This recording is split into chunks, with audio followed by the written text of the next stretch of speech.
করে বাস করছি, আমরা প্রত্যেকটা সেটআপের সামনে দাঁড়াইছি। আচ্ছা আচ্ছা পাওয়ার না করে তো পাপু মিউজিক করবে, আর কেউ পারবে না। এলইডি নিয়ে চলে আসে ক্লাব থেকে। পাপু মিউজিক হবে পুরো। পূর্ব মেদিনীপুরে থাকি, ঠিক আছে? মানে আমি পূর্ব মেদিনীপুরে কাজ করি। পাওয়ার মিউজিক অনিল সিং ডাঙার মধ্যে যে মাইকটা আছে সেখানে এসো।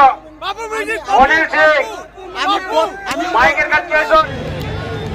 পাপ্পুতে আছে নাম্বার 1 এ, হ্যাঁ ঠিক আছে? পাপ্পুতে পাপু আছে, পাপ্পু পাপু পাওয়ার মিউজিক হেরে গেছে।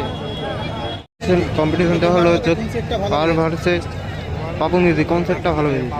মিউজিক ভালো হয়েছে, কিন্তু পাওয়ার মিউজিক বেস কোয়ালিটি ছিল, কিন্তু ওর বেসের যখন পাপু মিউজিক বাজাচ্ছে তখন বেসটা ওর খেয়ে যাচ্ছে।